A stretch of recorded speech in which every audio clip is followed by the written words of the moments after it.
Vous écoutez Radio Lomé, il est 12h30.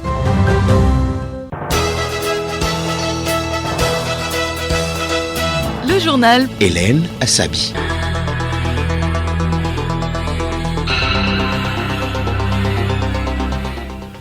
Bonjour à tous, merci de suivre l'actualité sur Radio Lomé. Au sommaire, vers l'élimination du plomb dans la peinture. Les parties prenantes sont en atelier de sensibilisation et de concertation depuis ce matin à Lomé. Élection présidentielle au Cameroun, la fumée blanche est enfin sortie. Le président sortant Paul Biya est réélu. Les résultats ont été annoncés aujourd'hui. Chronique juridique, Sybille Lawson aborde une nouvelle série, la complicité par approbation. Et puis les sports, vous suivrez les titres du magazine des sports du 13h. Radiolomé.tg. Mesdames et messieurs, une fois encore, bonjour. La situation en RDC sera au cœur d'une rencontre le 30 octobre prochain en France. Il s'agit de la conférence de soutien à la paix et à la prospérité dans la région des Grands Lacs. L'événement, organisé en étroite coordination par la France et le Togo, médiateur de l'Union africaine dans les Grands Lacs, vise principalement à mobiliser la communauté internationale afin de répondre à l'urgence humanitaire à l'est de la RDC. Edo Assignon. Depuis la désignation du Togo à travers le président du Conseil pour la médiation entre la RD Congo et le Rwanda, le pays a multiplié les initiatives diplomatiques et les concertations à Lomé comme dans d'autres capitales.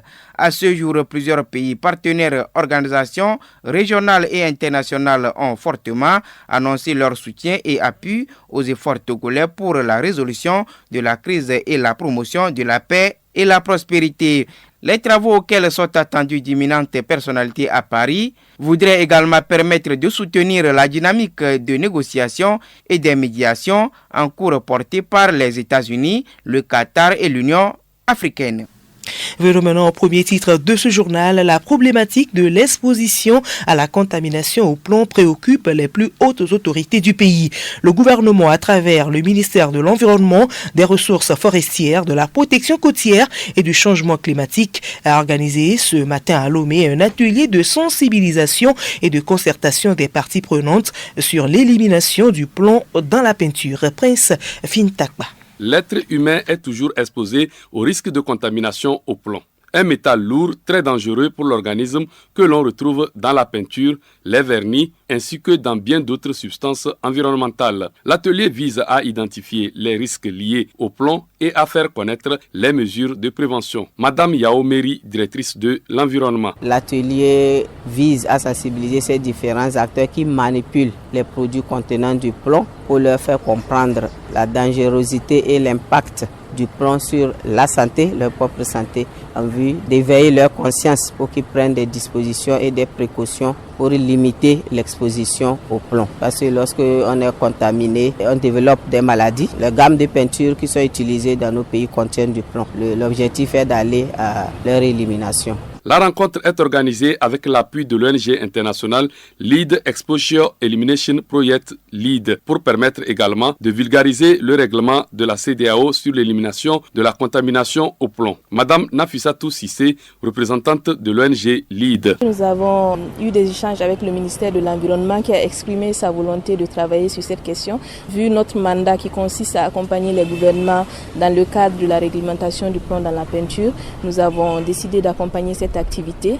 Le règlement régional de la CEDEAO limite les teneurs en plomb dans les peintures à 90 parts par million. Donc tous les pays de la CEDEAO sont censés nationaliser ce règlement-là et l'appliquer au niveau national. L'atelier regroupe les professeurs des sciences de la santé, les représentants de l'OMS, UNICEF, PNUD, les industriels et les responsables des ONG locaux. En ouvrant les travaux au nom du ministre de tutelle, le secrétaire général du ministère en charge de l'environnement, Dimizu Aofo Kofi, a exprimé la gratitude du gouvernement aux différents partenaires, puis il a montré l'enjeu de l'intoxication au plomb avant de réaffirmer l'engagement du Togo à prendre des mesures pour lutter contre ce phénomène. Merci à vous, Prince Fintakba.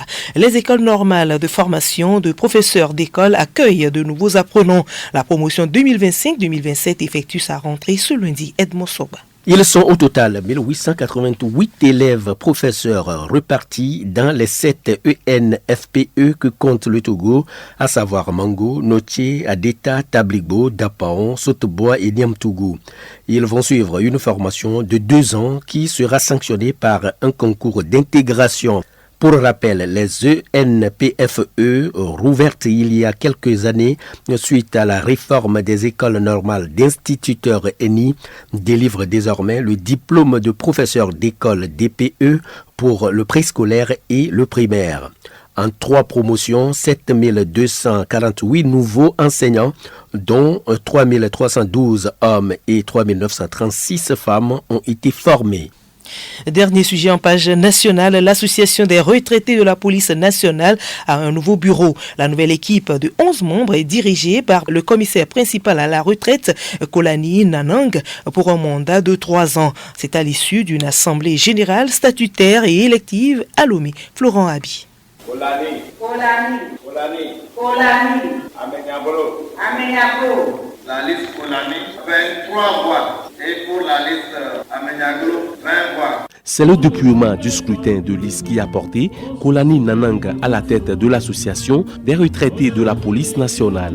Il promet travailler main dans la main avec ses collègues pour porter à la lumière cette association. D'abord, un sentiment de fierté, mais beaucoup de responsabilités. On dit l'union fait la force. Avec une seule main, on ne peut pas entourer le tronc du baobab. Nous serons encore plus engagés. Donc je leur promets que désormais, on va rassembler tout le monde. Cette nouvelle équipe remplace le bureau provisoire dirigé par Amenyaglo Ablavi-Geneviève. Celle-ci est revenue sur les motivations de la création de l'ARPONAT. Dès qu'on vous tend le papier de retraite de mérite, on ne sait pas ce que vous devenez après tant d'années de dur labeur. Ainsi, nous nous sommes dit, pourquoi ne pas emboîter les pas de Asakameto, Association des anciens combattants et militaires du Togo, pour poursuivre les devoirs que nous avons faits par le passé. Le secrétaire général du ministère de la Sécurité, le commissaire Pitem Newikadza, a procédé au lancement des travaux. Il a convié ses retraités à toujours garder l'esprit patriotique. Votre expérience, votre sagesse et votre sens élevé du devoir constituent un patrimoine précieux pour la nation. C'est pourquoi je vous exhorte donc à poursuivre avec la même ardeur et la même foi patriotique votre engagement pour la paix, la cohésion nationale et la sécurité collective. L'ARPONAT a été créé il y a 5 ans.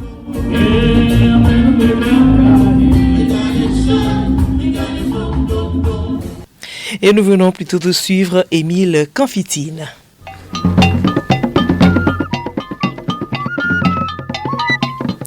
L'actualité sur le plan international à présent, la Côte d'Ivoire reste dans l'attente des résultats de l'élection présidentielle d'hier. La commission électorale indépendante a commencé à égrener les résultats du premier tour. Les résultats complets devraient être proclamés aujourd'hui. Le président sortant Alassane Ouattara serait en tête de toutes les circonscriptions dont les résultats sont disponibles. Présidentiel au Cameroun, le président sortant Paul Biya est réélu pour un 8e mandat avec 58,6% des voix. Le Conseil constitutionnel a annoncé les résultats aujourd'hui. Hier déjà, les partisans de Issa Tiroma Bakari sont descendus dans les rues. L'opposant qui revendique sa victoire à la présidentielle du 12 octobre dernier avait lancé un appel à des rassemblements pacifiques. 4 personnes ont été tuées et plusieurs autres blessées dans les manifestations à Douala.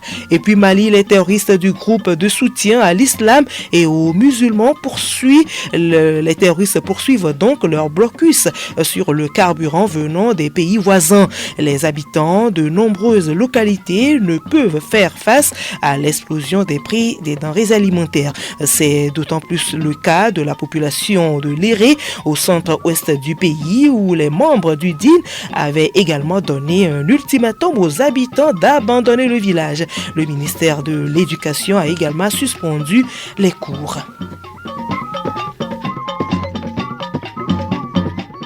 Chronique juridique à présent, vous avez une fois entendu dire qu'une personne est complice d'une autre. Le mot peut s'employer en amitié comme dans la commission d'une infraction au-delà de la simple complicité par approbation. Qu'est-ce que c'est? Comment se manifeste-t-elle? Quelles sanctions encourent les coupables? C'est entre autres questions qu'aborde cette nouvelle série de la chronique juridique. Ce lundi, il est question de la définition de la complicité par approbation. Sibi Lawson. Il vous en souvient que le 3 octobre dernier, le procureur de la République près le tribunal de grande instance de Lomé a fait une sortie. Face aux dérives dans l'utilisation des réseaux sociaux, Talaka Mawama a rappelé le cadre légal d'utilisation des plateformes numériques et les conséquences en cas d'abus. Dans ses propos, le procureur a fait mention du terme complicité par approbation. Qu'est-ce que la complicité par approbation? Pour répondre, expliquons d'abord ce qu'est la complicité en droit. Diamond Body, analyste politique, juriste. L'article 45 du nouveau code pénal togolais, donc le principe général de la complicité, dit celui qui, donc par un don, par une promesse, par une menace, par un abus d'autorité ou de pouvoir, par une machination ou artifice coupable a provoqué une infraction ou a donné des instructions pour la commettre. Est considéré aussi comme complice celui qui a aidé, celui qui a assisté l'auteur dans les faits de préparation ou la consommation d'une infraction. À présent, juriste Diamond Body, qu'est-ce que la complicité par approbation? C'est le fait d'exprimer publiquement son accord, son soutien à une infraction qu'une personne principale aurait commise. C'est-à-dire lorsque quelqu'un vient commettre une infraction d'injure, une infraction de diffamation, une infraction d'appel à la haine, à l'ethnocentrisme, et que vous venez lui apporter votre accord public, donc vous êtes automatiquement complice par approbation. Dès lors qu'on apporte son accord public à quelqu'un qui commet une infraction, l'on devient son complice par approbation. Et quand on est complice dans une infraction, il faut s'attendre à des conséquences. Les sanctions sont similaires à celles de l'auteur principal, Diamond Body. L'article 46 du Code pénal dit « La peine du complice est en principe la même que celle de l'auteur principal. Même s'il n'est pas l'auteur principal, il est puni, il est pénalement responsable. » Comment peut se manifester la complicité par approbation sur les réseaux sociaux? Lundi prochain, nous en parlerons. Voilà, à présent, les titres du magazine des sports et Alou Noyoué est déjà dans le studio rose. Alou, bonjour. Hélène, bonjour. Pour les titres du magazine de 13h, vous allez nous parler des éperviers dames qui vont recevoir demain mardi les juments du Burkina Faso au stade de Kégué. C'est pour quelle compétition déjà? Hélène, les pouliches de Kaïtometi ont rendez-vous avec l'histoire demain. Après leur défaite à l'aller 0 but contre 2, elles se doivent de gagner par 3 buts à 0 si elles veulent aller jouer la CAN 2026 au Maroc. Et les préparatifs vont bon train. La remontada est possible. Et sur le continent, les équipes qualifiées pour les phases de poule des coupes de la CAF sont connues.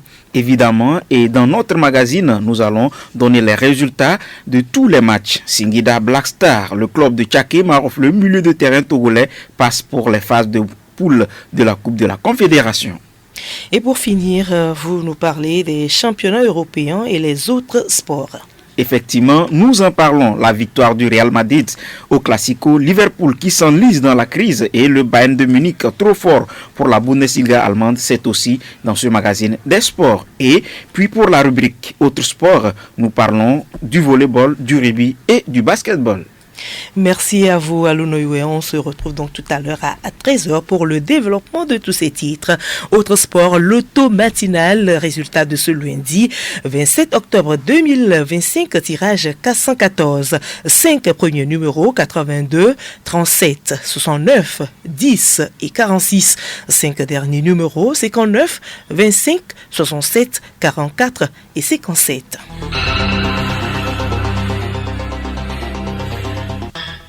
Voilà, ce journal se referme. Merci à vous de l'avoir suivi. Le rappel des titres vers l'élimination du plomb dans la peinture. Les parties prenantes sont en atelier de sensibilisation et de concertation depuis ce matin à Lomé. Et puis, élection présidentielle au Cameroun. La fumée blanche est enfin sortie. Le président sortant Paul Biya est réélu. Les résultats ont été annoncés aujourd'hui.